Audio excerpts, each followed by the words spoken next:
Est-ce que en ce moment tu te sens épuisé émotionnellement dans ta relation? Est-ce que tu te demandes si tu as une relation qui est normale, qui est ok, qui est saine ou pas du tout? Est-ce que tu te poses des questions en fait sur ta relation? Est-ce qu'elle te semble anormale? Est-ce qu'elle te semble toxique? Tu sais pas trop quoi mettre derrière ce mot? On va y répondre dans cette vidéo.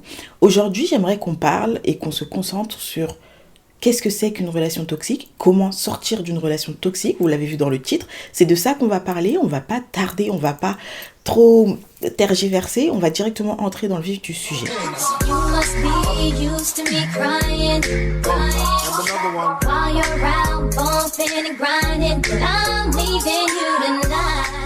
Hello mes pères, j'espère que vous allez bien. Si tu tombes sur la vidéo au moment où elle sort, et ben on est en octobre, c'est l'automne, c'est la phase aussi d'introspection, c'est la phase où beaucoup de personnes vont se poser des questions, vont revenir un petit peu sur eux, se poser des questions tout simplement. Il y a beaucoup de choses qui peuvent se passer, l'été est passé, la fête, les vacances, etc. Et là on reprend son train-train, son quotidien. Et c'est vrai qu'il y a plein de questions qui peuvent se poser. J'avais envie qu'on aborde ce sujet, le côté relation toxique, parce que même en coaching, j'ai souvent des femmes en détresse qui sont dans des relations très compliquées, des mamans qui se séparent et qui ne savent pas trop comment faire, qui ne savent pas si elles prennent la bonne décision, si c'est le bon choix, et qui se posent tout un tas de questions, mais des fois, on n'a pas forcément les personnes à qui parler, les personnes à qui poser ces questions-là, parce qu'on n'a pas aussi envie de mélanger sa vie de couple avec ses amis ou sa famille. On n'a pas envie de leur faire prendre part ou qu'ils aient des émotions, de la colère ou autre envers une tierce personne, c'est-à-dire votre partenaire. Donc, des fois, on garde les choses pour soi. Et est-ce que c'est bon? Oui et non, parce que je comprends tout à fait, et de garder les choses pour soi, et d'un autre côté, on peut passer du temps à réfléchir toute seule, et en fait, on va ruminer sans cesse en n'ayant pas de réponse à la fin. Donc j'espère que cette vidéo va vous apporter un maximum de réponses, et qu'elle va vous aider aussi. Cette vidéo, elle est là pour vous rappeler que tout le monde, mais vraiment tout le monde mérite une relation saine.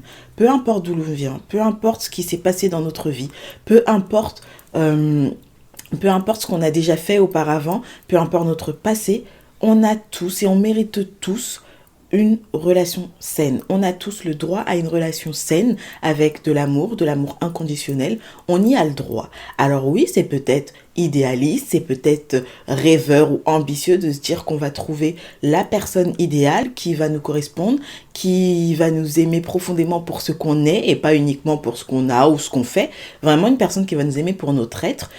Ça existe, c'est encore possible, et moi en tout cas j'y crois, c'est tout à fait possible, mais avant ça, oui, il y a des choses à résoudre chez nous, mais aussi à analyser, à comprendre de ce qui s'est passé dans notre vie sentimentale et de ce qui se passe qui ne fonctionne pas ou qui n'est pas ok. Donc on va voir tout ça dans cette vidéo, et vraiment j'insiste sur le fait que tout le monde a droit à une relation saine, remplie d'amour et d'amour inconditionnel pour notre être. Avant de démarrer, n'oubliez pas de vous abonner, de liker cette vidéo ou encore de partager en commentaire, votre vécu par rapport à votre relation, les questions que vous vous posez par rapport à votre relation, ou est-ce que vous avez déjà vécu une relation toxique, à faire votre petit témoignage en commentaire si vous le souhaitez. Ça sera sympa, je les lirai tous et j'y répondrai un maximum tant que je le peux. Donc vraiment, n'hésitez pas, et puis ça fait un petit peu on est dans notre bulle d'intimité, notre cocon. On n'oublie pas de prendre sa boisson parce qu'on a des choses à se dire, et on démarre. Je vais essayer un maximum de chapitrer mes vidéos parce que, comme vous l'avez compris, je suis une personne qui parle. Donc ça sert à rien de devenir sous des vidéos et de me dire « Oui, mais c'est trop loin ». Il y a des personnes qui font des choses beaucoup plus courtes. Allez-y, la porte est grande ouverte. Chez moi, on papote, on détaille, on développe et on prend vraiment toutes les informations qu'il y a à prendre. Let's go. Une relation toxique, qu'est-ce que c'est? Une relation toxique, c'est une relation où il y a une des deux personnes ou bien les deux personnes qui vont être toxiques l'un pour l'autre. Donc ça va être des personnes qui vont se nuire, et qui vont se nuire sur quel aspect? Ça va être émotionnellement, physiquement, psychologiquement. La toxicité, elle peut toucher un de ces aspects ou tous ces aspects. Ok? Être toxique, c'est pas être méchant. C'est pas parce qu'on est quelqu'un de toxique qu'on est forcément méchant. En fait, on peut devenir toxique nous-mêmes pour l'autre personne en faisant certaines choses. Par exemple, je vais prendre le cas d'une femme qui a longuement dans plusieurs relations, elle a été trompée plusieurs fois, elle peut devenir très méfiante, très contrôlante.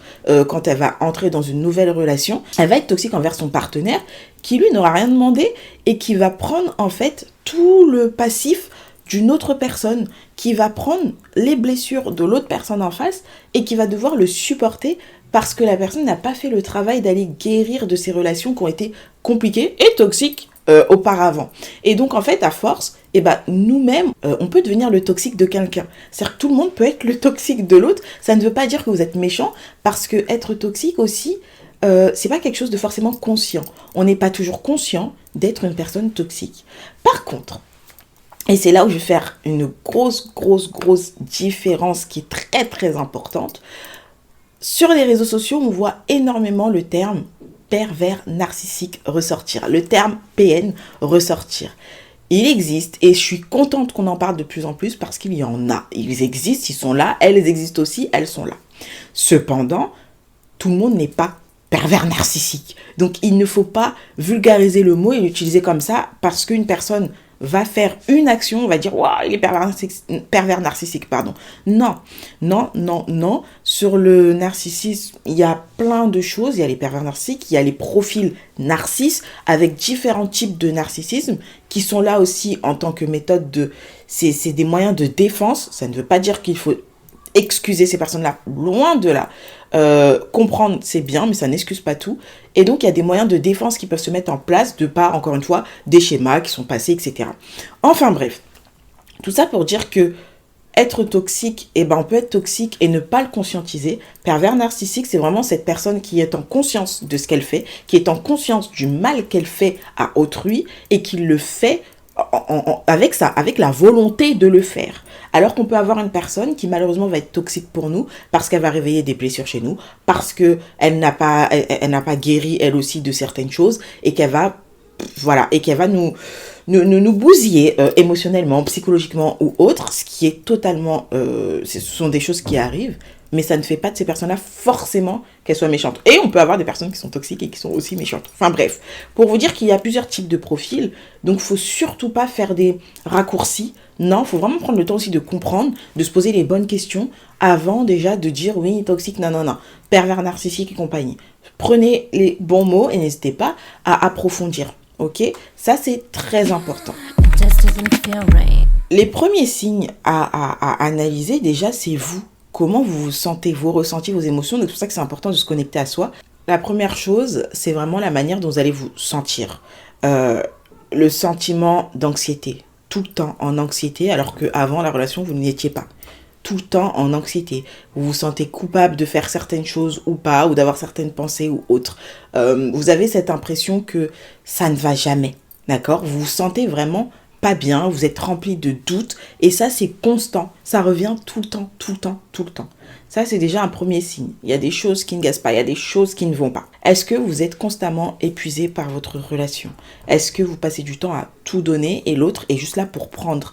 Est-ce que émotionnellement, ça fait des montagnes russes, des pics non-stop parce que ça ne tient pas en termes de relation. C'est pas quelque chose de stable, c'est pas quelque chose de fluide, même si dans toutes les relations, il y a des problèmes, des conflits, des temps où il y a des downs et des temps où il y a des ups et où tout va bien. Ça existe dans toutes les relations. On ne va pas idéaliser, la vie n'est pas un film, mais on peut, faire en sorte que même les conflits, ça se gère correctement et que ce ne soit pas lundi on est en haut, mardi on est en bas, mercredi on est en haut, jeudi on est en bas. Ça, c'est pas ok dans une relation. Ça, potentiellement, c'est toxique. Et tout ça sans forcément qu'il y ait une raison très précise. Et c'est même pour ça qu'après on a tendance à, deuxième signe, tendance à s'isoler en fait. S'isoler parce que on ne sait même pas comment expliquer que ça ne va pas, mais quand c'est de la violence qui est psychologique, quand c'est quand c'est toxique en termes sur le côté mental, sur l'aspect psychologique, c'est très très compliqué parce que on ne sait pas en fait comment dire aux gens ça ne va pas, mais on ne sait pas comment l'expliquer parce que c'est tellement dans le quotidien, ça peut tellement être fait sous forme de manipulation, sous forme de manipulation, des formes que nous-mêmes des fois on ne connaît pas, qu'on va se dire bah, est-ce que c'est pas moi qui suis folle? Est-ce que c'est pas moi le problème? Quand on arrive à penser tout ça, on est potentiellement dans une relation qui est devenue très très toxique, où il y a plein de choses qui se sont passées, mais que vous avez laissé passer, et là c'est trop monté. Ok? Donc faites vraiment confiance à vos signes, à vos sentiments, à ce que vous ressentez, à vos émotions. C'est très important, ça vous donne déjà des signaux d'alerte. Donc la deuxième chose, comme je vous l'ai dit, le deuxième signe, ça va être l'isolement. Quand vous mettez à vous isoler ou qu'on vous isole, il y a les deux cas, et que vous commencez à vous isoler, à ne plus voir vos amis, à ne plus voir votre famille, à ne plus parler, etc. Et que même quand ça va pas, vous êtes isolé, seul, coupé du monde. Ça, c'est pas du tout ok. C'est pas ok, pourquoi? Alors oui, quand on est en couple, on peut rentrer dans sa bulle, etc. Il y a rien de mal à ça, au contraire. Mais, toujours garder des liens avec des amis, avec de la famille, etc. Toujours garder quand même une vie sociale, même si ça s'est amoindri parce que vous passez beaucoup de temps en couple, ok, mais quand même avoir une autre base, parce qu'en fait, sinon, il y a la dépendance qui peut s'activer et être constamment sur la personne et arriver dans de la toxicité naturelle et des deux côtés, en fait. Donc, c'est très important de savoir faire la part des choses entre je prends du bon temps pour mon couple et je m'isole totalement et arriver à une période où quand ça ne va plus, on ne sait même plus à qui parler, on ne sait plus quoi faire, on est perdu, on est déboussolé, on a honte aussi de revenir, on n'a pas envie de revenir, on veut pas déranger les autres. Ça, c'est pas ok. C'est pas ok du tout. Vous vous mettez en danger en fait en faisant ça. Donc non, ça, on fait attention. Et donc on arrive au troisième signe. La dépendance émotionnelle, la dépendance affective. Pour la dépendance émotionnelle, dites-vous que c'est comme si vos émotions dépendaient de comment votre partenaire était avec vous. C'est comme si vous n'aviez plus le contrôle sur vos émotions. Si votre partenaire vous fait quelque chose, et ben vos émotions, elles montent. Et s'il fait un petit truc, ça descend. Et ainsi de suite, et ainsi de suite. Là, vous êtes en dépendance émotionnelle totale. C'est-à-dire c'est lui qui a le contrôle sur vos émotions. Et ça, c'est compliqué. Ça montre aussi, c'est encore un signe qu'on n'est pas dans une relation saine, c'est pas ok. La dépendance affective, tout ça, c'est pas ok. Quand on a cette impression qu'on ne peut rien faire aussi sans l'autre, qu'on ne vit que pour lui et que par lui, qu'on n'existe qu'à travers lui, que s'il nous fait des compliments, que s'il nous regarde bien, etc., votre relation n'est pas saine à ce moment-là. Vous êtes dans une toxicité pure et ça, ce sont encore des signes que ça ne va pas et qu'il faut rééquilibrer le tout. Il faut réapprendre à vivre autrement et à rendre les choses beaucoup plus saines parce qu'on a le droit d'avoir une relation où nos émotions dépendent de nous, de ce qu'on vit, de ce qu'on ressent, mais pas uniquement de comment l'autre va nous mettre en fait. Et quand vous vivez constamment des pics, mais des vraies montagnes russes émotionnelles, mais que c'est votre quotidien, à la fin, vous êtes épuisé, vous êtes fatigué, vous êtes éreinté et vous n'arrivez même plus à voir les choses de manière claire en fait. Vous avez l'impression de devenir folle littéralement. Sachez que là, ce sont des signes que votre relation est totalement toxique. Pourquoi c'est dur de sortir d'une relation toxique avec les différents signes qu'on a vus auparavant et il peut y en avoir d'autres encore? Pourquoi c'est si compliqué d'en sortir? Déjà, il faut conscientiser que c'est compliqué d'en sortir pour essayer d'en sortir. C'est compliqué d'en sortir pour plusieurs raisons. Déjà, mettez-vous vraiment dans cette dynamique où, quand on est en relation, on a de l'espoir. On a cette impression que tout est beau, tout est rose dans notre couple. On a cette impression que tout va bien se finir, etc. Et c'est le but de l'amour, c'est d'y croire. Parce que si on n'y croit plus, il n'y a pas d'amour, il n'y a pas de vraie relation. Maintenant, quand on se rend compte qu'au final, c'est les vacances, il y a les enfants, une machine qui tourne, enfin bref, une vie de maman, entrepreneur, à la maison, etc. Quand on est dans ces moments-là, quand on est dans la relation, qu'on a de l'espoir en fait, on a de l'espoir au début, tout va bien, etc. Et puis quand on commence à voir des mauvaises choses passer, on se dit peut-être que c'est normal, oh ça va plus arriver, oh on a discuté, et ça recommence, et ainsi de suite. Et en fait, avec tous les signes dont je vous ai parlé précédemment, avec la dépendance assez affective qui peut se créer, on va avoir ce sentiment d'espoir à chaque fois, après chaque problème, un manque de respect, et on va se dire non, on a discuté, la fois d'après il va pas le refaire. Et ça recommence, hein. Et c'est le signe que non, ça ne doit pas recommencer. Et hop, c'est reparti, encore et encore. Cet espoir-là, à un moment donné, il faut aussi se dire, l'espoir, oui, mais jusqu'où? Jusqu'où? L'espoir dans cette relation, mais jusqu'où? Au détriment de qui? Au détriment de votre santé à vous, au détriment de votre santé mentale, de votre santé physique, au détriment de votre énergie, de votre bien-être, de votre bonheur. Non, non, c'est pas ok. Ça, c'est une des premières raisons déjà pourquoi c'est compliqué d'en sortir. Il y a aussi la peur de la solitude. Quand on est habitué à être en couple, c'est dire que du jour au lendemain, on va tout séparer. Quand on a aussi des choses ensemble, que ce soit des enfants ensemble, que ce soit des projets ensemble, quand des personnes ont acheté des maisons, des biens en commun, quand il y a aussi le mariage qui a été fait, parce que là je parle de relations, mais il y a des relations qui vont être toxiques après mariage, on va le découvrir. Il y en a, ça va être avant le mariage. Tout ça fait que il y a plein de raisons qui font qu'on s'habitue à un quotidien et on se dit que non, on peut pas retourner à la solitude, on peut pas retourner à la case départ, on peut pas retourner à zéro parce que c'est compliqué, parce que c'est lourd, parce qu'on a l'impression qu'on n'a pas les épaules pour supporter tout ça et on se dit autant chercher l'espoir. Et c'est là où potentiellement nous-mêmes, on peut devenir par la suite toxique parce qu'on va trop demander, parce qu'on va trop insister. Et la relation n'aura plus de sens, elle ne sera plus saine et ce sera basé sur de la dépendance, des habitudes et plus de l'amour sain, de l'amour réfléchi. Ok, ça en fait partie. C'est pour ça que ça devient compliqué et c'est pour ça que c'est important de quand même quand on est en couple, de savoir apprécier le temps seul, de savoir être seul, d'être capable d'être seul, de savoir aussi s'entourer d'autres personnes.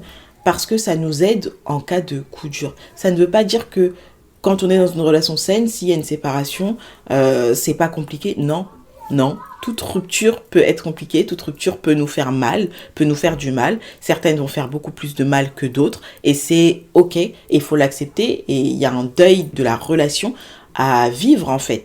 Après, on peut aussi tomber sur des personnes beaucoup plus perverses, et là on revient sur le terme de pervers narcissique, des personnes beaucoup plus perverses, beaucoup plus manipulateurs, qui peuvent vous amener à culpabiliser, vous dire tu vois c'est de ta faute, si on se sépare les enfants ils vont être tristes à cause de toi, etc. Non, non, ne culpabilise pas à cause de ça, ce n'est pas du tout de ta faute. Si tu entends ce genre de phrase, parce que c'est ce genre de phrase courante d'un manipulateur, la question à te poser dans la tête c'est: non, c'est de sa faute à lui qui n'a pas voulu aller travailler sur lui en fait. Ou elle, c'est la faute de l'autre qui n'a pas voulu travailler sur lui ou sur elle pour ne plus être dans ces schémas toxiques et faire que la relation se passe bien et que la vie de famille se passe bien et que les enfants soient bien, etc. Non, ce n'est pas de ta faute. Toi, tu as fait ton travail. Donc tu sors de ça. Quand les enfants grandiront, quand ils auront la vingtaine, la trentaine, etc., ils comprendront et ils te remercieront. Le plus important pour toi en tant que maman ou en tant que papa, si tu es dans cette situation-là, c'est simplement de conscientiser que tu as le droit au bonheur et que ce que tes enfants vont voir, c'est ce qu'ils vont potentiellement répéter ou ça va leur créer des schémas et leur montrer que tu es capable de te relever. Tu es capable de sortir d'une relation toxique en les protégeant, en ne les laissant pas prendre partie dans cette séparation ou quoi. Là, tu verras que tu auras fait le job en fait. Et tu arriveras à te reconstruire. Parce qu'on va voir comment sortir de ça et se reconstruire. Tu y arriveras, tu es capable. Comment faire pour sortir réellement d'une relation toxique? La première étape, c'est la base. Et c'est pour ça que je vous ai fait tout le début de l'épisode et que je suis pas allée directement dans pour sortir, faut faire ci, faut faire ça. Non, je trouve que ça sert à rien. Parce que quelquefois, certaines personnes ne conscientisent pas. Et la première étape, c'est déjà de conscientiser. En fait, il faut sortir du déni et conscientiser que là, c'est toxique. Là, c'est plus ok. Là, tu ne veux plus l'accepter. Tu ne peux plus accepter ça. Il faut faire quelque chose. C'est toxique. Le jour où tu conscientises ça, que tu acceptes que ça l'est et que ce n'est pas forcément de ta faute, là déjà, tu es déjà en train d'avancer vers la sortie d'une relation toxique. Cette première étape, c'est vraiment prendre conscience que la relation est toxique et que tu mérites une relation saine, que tu mérites beaucoup mieux que ça. La deuxième étape, c'est de s'entourer. J'insiste dessus et je pense que pour beaucoup, je sais que je l'ai entendu, je l'ai vu en coaching, c'est compliqué. Pour beaucoup, c'est compliqué de s'entourer, surtout quand on a été coupé du monde. Surtout quand on a développé, il y en a beaucoup qui ont développé de l'anxiété sociale dans leur relation, par exemple. C'est possible de s'en sortir, croyez-moi. C'est totalement possible. Et pour ça, il faut s'entourer. On prend conscience. Ensuite, on s'entoure. Il faut s'entourer. S'entourer de ses amis, s'entourer de sa famille, sans même rentrer dans les détails. Juste déjà, le fait de dire, j'ai besoin de vous en ce moment. Juste le fait de reprendre contact, de quelquefois sortir, prendre un café, etc. Juste ça, passer un week-end chez ses parents ou autre quand on peut, ou la journée ou une soirée pour souffler et se sentir avoir des personnes autour de soi et avoir du soutien. C'est juste, ça fait une différence, mais phénoménale, vraiment. Donc, ça, c'est très important. Et si on n'a pas le soutien familial, parce qu'on peut avoir aussi des familles toxiques, si on n'a pas le soutien familial, si on n'a pas le soutien amical, n'hésitez pas à rejoindre des groupes, des groupes à vous faire accompagner par un psychologue, un psychothérapeute, un coach, une coach, je suis aussi là pour ça. N'hésitez surtout pas à rejoindre aussi des communautés, des groupes, que ce soit des groupes Facebook, que ce soit sur Meetup ou autres, sur des forums, à rejoindre des groupes, des femmes ou des hommes qui ont vécu la même chose que vous, qui vivent cette période-là, pour que vous puissiez déposer, que vous ne sentiez pas seul. Ça me fait penser à quand je suis devenue maman et que je me sentais seule dans ma grossesse, que je me sentais pas comprise, parce que mes amies, elles vivaient pas la même chose à ce moment-là, donc je voulais pas les embêter avec ça. Ma famille, moi je suis l'aînée, comme je vous l'ai dit, et j'avais besoin de me sentir comprise par d'autres mamans qui vivent la même chose, de différents âges, mais aussi des mamans qui sont jeunes. Et j'ai été sur une application et il y avait un forum, il y avait des mamans et j'ai rencontré des mamans et j'ai été dans des groupes Facebook et c'est comme ça que je me suis créé ce côté maman qui parlait avec d'autres mamans, etc.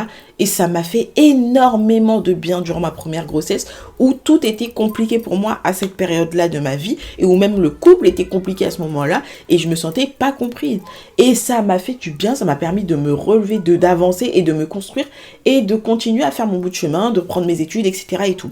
Tout ça pour vous dire que être entouré, il y a différentes manières de se sentir entouré et d'aller chercher du soutien, différentes manières. Si vraiment tu te sens seul, que tu sens que c'est pas le moment, que tu te sens pas capable de parler, que tu as trop d'anxiété ou d'anxiété sociale, n'hésite pas à rejoindre la liste d'attente pour le programme Unstoppable dont je vais bientôt vous parler et qui te permettra de ne plus te sentir seul, d'être entouré d'autres femmes comme toi qui vivent des moments très difficiles et qui ont besoin de se retrouver, de retravailler sur elles-mêmes, mais sans forcément sortir de chez elles, sans forcément, parce qu'au début ça peut être compliqué, parce que ça peut être bloquant et je le comprends et je le conçois. Dans ce cas-là, n'hésite pas à rejoindre la liste d'attente, ça ne coûte rien, le lien est en barre d'infos et puis ça vous permettra aussi de recevoir quelques mails que je vais vous envoyer et que je vous envoie si vous êtes dans cette liste d'attente. Troisième étape, ça va être de poser des limites. Poser des limites, c'est-à-dire que il y a des choses qui sont pas ok, il y a des choses où vous avez envie de dire non et ça doit rester un non. Si vous êtes tout le temps souple, si vous passez votre temps à courber le dos, c'est vous qui devenez bossu en fait. Hein. C'est un schéma, c'est une image. Ça pour dire que si vous passez votre temps à transformer vos non en peut-être et ensuite en oui, en fait, on peut plus vous respecter. On peut pas respecter votre parole, on peut pas respecter vos limites et vos noms. Et c'est très important de travailler sur le fait de s'affirmer, en fait. Et c'est là où le travail de l'affirmation de soi est précieux. Plus vous allez vous affirmer, moins les gens toxiques pourront prendre le dessus sur vous, moins ils pourront prendre le contrôle sur vous. Donc il va falloir mettre des limites qui sont claires, qui sont fermes, sur ce que vous ne voulez plus. Si vous êtes déjà dans un début de séparation, que vous êtes en pause ou autre, il faut poser ses limites. Par exemple, je ne veux plus que tu me contactes en dehors de tel critère ou telle condition. C'est une limite qu'on pose et qu'il faut faire respecter. Si la personne vous contacte, on ne répond pas. Autre exemple de limite, c'est je ne tolère plus les insultes, le manque de respect ou le fait que tu me compares à d'autres personnes. Et si ça arrive encore une fois, je mettrai fin à la conversation immédiatement. Je ne continuerai pas de discuter avec toi. Ça peut être ça. La personne, elle va gérer sa colère autrement. Mais vous n'avez pas à être insulté, vous n'avez pas à être abusé dans votre relation. Ce n'est pas ok. Et tout ça, c'est toxique en fait.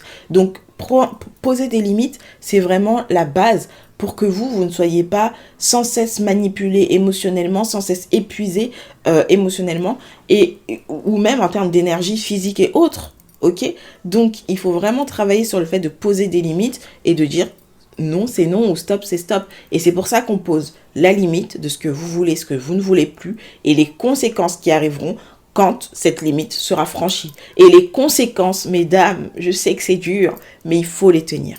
Il faut les tenir. On ne peut pas dire, s'il y a une insulte que je reçois, la conversation elle est terminée, je ne discute plus avec toi, et la personne nous insulte pour vous faire sortir de vos gonds parce que quelquefois, il vous connaît parfaitement, et vous tombez dedans, etc. Donc il y a aussi un travail sur soi à faire, et c'est pour ça que la vidéo est là, et c'est pour ça qu'il y a des accompagnements et autres qui sont possibles. Il y a un travail à faire sur vous pour vraiment renforcer votre estime de vous-même, et aussi le fait de savoir s'affirmer. Ensuite, il va falloir préparer son départ. Il y a une phrase que j'ai entendue dernièrement que j'ai énormément aimée qui est « Il y a une différence entre la séparation et l'abandon ». Abandon, c'est « je me lève et je pars comme ça ». Pas un mot, rien du tout, etc. Autant c'est pas bon pour l'autre, mais bon, j'ai envie de dire, quand la relation est toxique, etc., très souvent, après, on se dit qu'on s'en fiche de l'autre, etc. Ok, je le conçois. Mais autant, l'abandon, c'est pas bon pour vous parce que vous pouvez ressasser, vous pouvez reminer, parce que vous n'avez pas fermé la porte correctement, etc.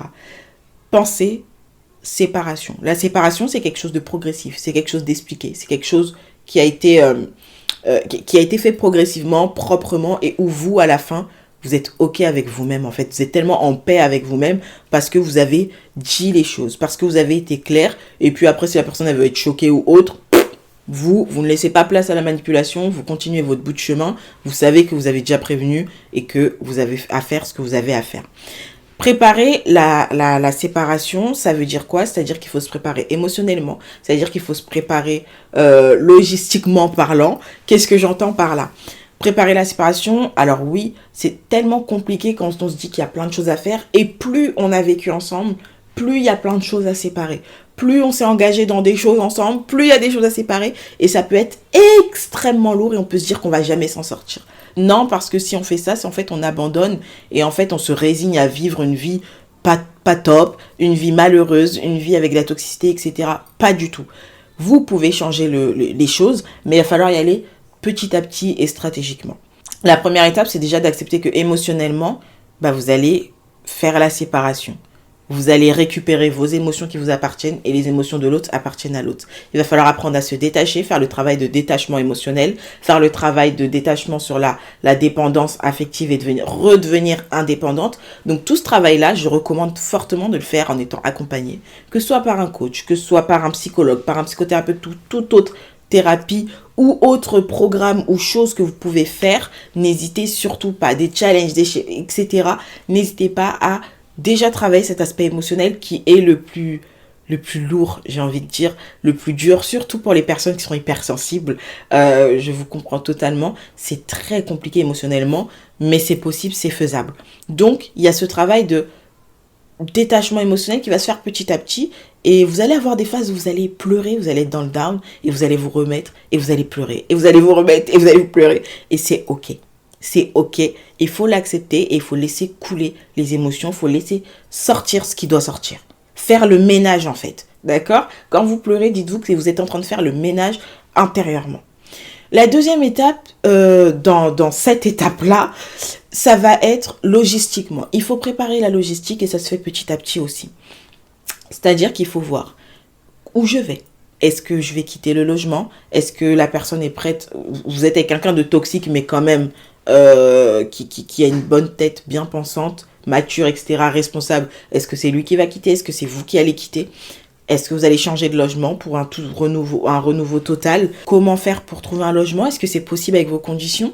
Donc, commencez ces étapes-là qui peuvent prendre du temps, en fonction en plus de où on habite, etc., prendre du temps, mais c'est totalement faisable, encore une fois. Donc, commencez ces démarches. Est-ce qu'il faut, pour celles qui sont dépendantes financièrement, est-ce qu'il faut aller chercher un travail? La réponse, je pense, est oui. Que ce soit temporaire, de l'intérim ou autre, pour déjà récupérer financièrement, se sentir un peu plus confiante, souffler aussi en sortant de la maison, etc. Et ensuite, là, voir, est-ce que je fais autre chose par la suite? Ça, c'est une autre affaire. Mais voir, quel est le meilleur plan, là, à date, financièrement, pour récupérer financièrement, pour récupérer son indépendance financière aussi, qui est un gros point bloquant et qui peut faire que beaucoup de femmes ou hommes vont rester accrochés à l'autre en se disant, je peux pas partir, j'ai pas d'argent. Ok, on va trouver des solutions. S'il y a des enfants, il va falloir se poser la question des enfants également. Et c'est beaucoup mieux d'être avec des parents qui sont séparés mais qui sont heureux chacun de leur côté et donc qui peuvent nous donner tout l'amour du monde, plutôt que d'être en famille mais que tout se passe mal à la maison et que constamment on est stressé et constamment on n'est pas bien. Et ensuite les enfants quand ils grandissent eux-mêmes veulent fuir le foyer familial et ainsi de suite et c'est pas ok. Donc il y a tout ça à penser en termes de logistique, le logement, le travail, les finances, ensuite les enfants. Et si vous travaillez ensemble par exemple, qu'est-ce qu'il en est ? Qu'est-ce qu'il en est professionnellement, qu'est-ce que vous faites du projet ou autre. Si vous avez des biens ensemble, des biens immobiliers, c'est pareil, se poser les questions. Donc je vous invite à tout lister, tous vos questionnements, tout ce qui vous fait peur, tout lister, tout noter sur papier pour déjà vider votre tête. Et ensuite, on solutionne et on commence à ordonner les choses par ordre de priorité et on y va un pas à la fois, une question à la fois, un problème à la fois, parce qu'on ne peut pas tout régler en même temps, et parce que plus vous allez vouloir penser à tout en même temps, plus ça va vous stresser et vous bloquer, et donc vous allez rester dans une relation qui va être toxique. Donc ça, c'est crucial de step by step. J'accepte que ce soit petit à petit et que ce soit pas du jour au lendemain, hormis si vraiment vous êtes dans des situations de danger ou autre, quand il y a de la violence, quand il y a de la violence, hein, tout simplement, quand vous êtes en situation de danger, évidemment qu'il faut partir le plus vite possible, qu'on n'a pas le temps de faire tout ça et que ça se fera dans un second temps. La priorité, c'est déjà de se mettre en sécurité. Donc là, je parle vraiment de relations toxiques sans danger immédiat, mais quand il y a danger, évidemment qu'on s'en va et qu'on va chercher de l'aide à l'extérieur. Il y a les foyers pour femmes, etc. On va vraiment chercher de l'aide à l'extérieur. Mesdames, s'il vous plaît, je réinsiste dessus, quand il y a danger, on s'en va, on agit, on appelle au moins une personne, on essaye de parler, on essaye, ne serait-ce qu'à une personne, on envoie un message, un mail, tout ce qu'on peut faire, ok ? On essaye un maximum pour se protéger et pour sauver sa vie. Et enfin, la dernière chose pour finir, parce qu'il y a tout ce cheminement qui se fait après durant la phase de séparation et préparation émotionnelle et logistique, ensuite il va falloir couper les ponts. Ça ne sert à rien de rester en contact avec une personne qui a été toxique pour vous. Pourquoi ? En tout cas, pas dans le début. Pourquoi ? Parce que ça peut vous amener à retomber dans le schéma. On peut vous faire croire que c'est bon, j'ai réussi, je travaille sur moi, oui, je suis allée en thérapie, la personne n'a fait que 2 séances, et hop, vous retombez dedans, mais ça recommence parce que c'était pas assez, parce que quelqu'un qui va en thérapie, une thérapie, ça se fait pas en 1 ou 2 séances, faut le savoir, c'est faux, ça prend du temps. Il y a des personnes qui font des années en thérapie, 2 ans, 3 ans, 1 an, ça dépend du type de thérapie, ça dépend de ce dont on a besoin, et ça dépend aussi des problématiques qu'on a eues, des difficultés qu'on a rencontrées, etc. Ça dépend du temps de travail dont on a besoin sur nous-mêmes, etc. Donc non, ça ne se fait pas en 2 jours. Et c'est pas en 2 jours qu'on se dit qu'on a réglé le problème ou parce qu'on a lu un livre, on a réglé le problème. Loin de là. Ça prend du temps. Et quelqu'un qui ne conscientise pas que ça prend du temps, c'est quelqu'un qui va juste vous induire en erreur et vous faire rêver. Donc non, non, non. Ça sert à rien de rester en contact avec quelqu'un qui a été toxique pour vous, où vous avez fait tout ce travail de reconstruction émotionnelle, de reconstruction, que ce soit sur votre indépendance, vos finances, votre argent, votre travail, etc., votre vie, et de retomber comme ça dans une relation toxique. Ça ne sert à rien. Donc on coupe les ponts pendant un bon temps, on fait son travail de guérison, et là, on voit par la suite ce qu'il en est. Et enfin, comment on fait pour se reconstruire après ça, en fait? Pour se reconstruire après ça, c'est compliqué, je l'entends, mais c'est faisable. C'est totalement faisable. Alors déjà, j'ai envie de dire, si vous avez réussi à avoir de l'espoir dans une relation qui était toxique déjà, et vous vous êtes dit, oui, mais peut-être qu'il peut changer, etc., dites-vous que, hors de ça, vous êtes capable d'avoir de l'espoir, d'accord ? Plus vous allez croire en vous, plus vous allez croire en la vie aussi, et plus déjà, ça va être beaucoup mieux. Plus vous allez être positive et vous dire que, ok, c'est compliqué, ok, il existe des personnes toxiques, mais il existe aussi des personnes bien. Ça existe. Il existe des couples qui sont heureux, épanouis. Peut-être qu'on n'en voit pas énormément parce qu'on a plus tendance à regarder les problèmes plutôt que le bon. Et c'est bien d'aller chercher le bon parce que ça nous fait rêver, parce que ça nous donne envie de rêver et ça nous donne envie d'y croire. Ça existe et c'est possible. Si vous conscientisez et que vous acceptez que vous méritez le bonheur, vous méritez une relation saine, vous méritez d'être épanoui en couple et seul aussi, ça va être beaucoup plus simple déjà de passer par la reconstruction. Dans la reconstruction, la première étape, c'est de prendre soin de soi. de se bichonner, de se chuchoter, pas forcément extérieurement, mais ça peut être extérieurement, mais aussi intérieurement. Avoir des paroles bienveillantes envers soi, ne pas avoir honte, ne pas avoir de colère envers soi, parce qu'on peut être très dur envers nous-mêmes, hein. On peut être les personnes les plus dures envers nous-mêmes, et c'est important d'être comme tu serais avec ta meilleure amie ou ton meilleur ami, bah de l'être avec toi-même. Les bonnes paroles que tu dirais à ton meilleur ami qui est dans cette situation, ou ta meilleure amie dans cette situation, ou ta petite sœur ou autre, bah te les dire à toi-même. Oui, j'ai vécu ça, mais ça ne fait pas moi de quelqu'un de bête ou autre, non. C'est ce genre de phrases-là qu'il faut se dire, et se dire que bah c'est ok, c'est ok. On a vécu une relation compliquée, on peut se sentir honteuse, mais non en fait, parce qu'on n'a rien fait de mal et parce qu'on peut aller de l'avant. Prendre le temps de se dire ces bonnes paroles, prendre le temps de faire des choses qu'on aime ou qu'on faisait plus et qu'on a envie de faire, de penser à son avenir et à ce qu'on aimerait devenir, à ce qu'on aimerait être, d'accord? Et se reconnecter à soi, ça fait du bien, déjà dans la phase de reconstruction et de guérison. Ensuite, la thérapie. Moi, c'est vrai que c'est quelque chose que je recommande à tout le monde parce que on se sent beaucoup moins seul, parce qu'on se sent compris par des professionnels. La thérapie, le coaching, vraiment, j'insiste sur l'accompagnement.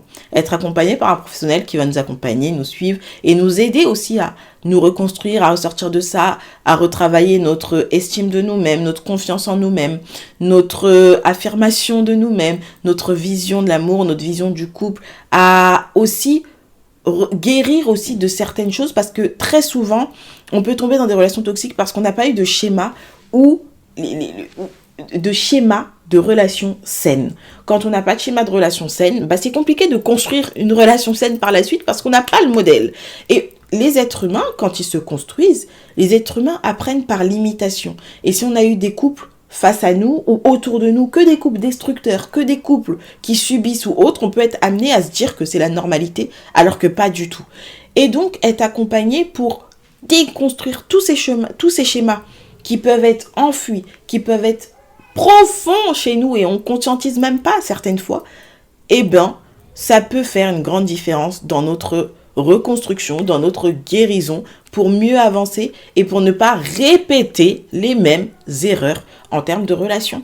Il peut aussi exister d'autres façons d'être accompagné. C'est pas que avec une personne, mais ça peut être aussi avec un travail introspectif déjà dans un premier temps. Si on a du mal à aller se confier, on peut faire un travail d'introspection, on peut faire de l'auto-coaching. Ça, c'est tout ce qui sera présent dans mon programme Unstoppable. Et enfin, il faut reprendre confiance en soi. Il faut reprendre confiance en soi, il faut réapprendre à s'aimer, à aimer l'humain, à aimer les autres, à aimer la vie, parce que sinon on broie du noir et on se dit que ça n'existe plus, etc. Et en fait, ça c'est juste qu'on a mis les lunettes de la négativité, les lunettes de la blessure. On a des lunettes fissurées qu'on a posées sur les yeux et on se dit que tout est brisé. Mais quand on enlève ces lunettes-là, on se dit que non, en fait, il existe des choses positives, il existe des relations saines, il existe des couples sains, il existe des gens sains, des gens émotionnellement stables qui peuvent nous apporter aussi de la sécurité et qui peuvent nous apporter cet amour inconditionnel qu'on pourra aussi donner en retour. Ça existe, mais il faut prendre le temps de guérir avant de replonger dans une nouvelle relation, parce que si vous plongez comme ça, bah c'est l'effet relation pansement et malheureusement vous allez faire du mal à l'autre en fait. Vous allez vous faire du mal à vous-même et vous allez faire du mal à l'autre parce que vous le prenez juste pour un pansement. Et ça c'est pas ok non plus, c'est pas une bonne façon de guérir, même si oui ça peut être la facilité, mais c'est pas ok. Parce que ce que vous avez vécu, je pense que vous voulez pas que quelqu'un d'autre le vive parce que vous savez à quel point c'est douloureux, alors on répète pas.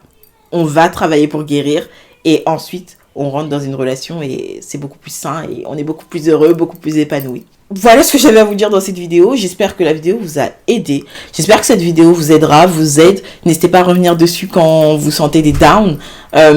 En conclusion, c'est important de comprendre qu'est-ce que c'est qu'une relation toxique, de faire la différence aussi avec pervers narcissique, relation toxique, est-ce que moi-même je le suis, est-ce que l'autre l'est, etc. C'est très important de comprendre ça, d'être en conscience et ensuite de voir qu'est-ce qu'on fait.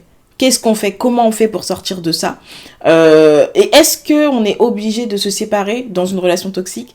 Oui et non, parce qu'on peut aussi faire guérir tout ça et les thérapies de couple existent pour ça.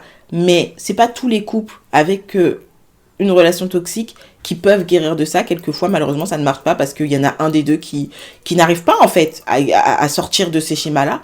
Et il faut partir. Quelquefois, c'est obligatoire. Et d'autres fois, non, on peut réussir à soigner tout ça parce qu'une thérapie de couple peut fortement aider. Et encore une fois, une thérapie de couple, c'est pas une ou deux séances, c'est de nombreuses séances. N'hésitez pas à lire l'e-book sur les relations, comment prendre soin d'une relation après tant d'années, etc. C'est un e-book qu'on a écrit, qui est là et qui peut fortement aider les couples qui ont juste besoin d'un petit souffle, d'un brin de souffle. Il y a des exercices de coaching de couple et de thérapie de couple à mettre en place dans cet e-book à un prix totalement dérisoire. Ça peut déjà aider à commencer à passer à l'action.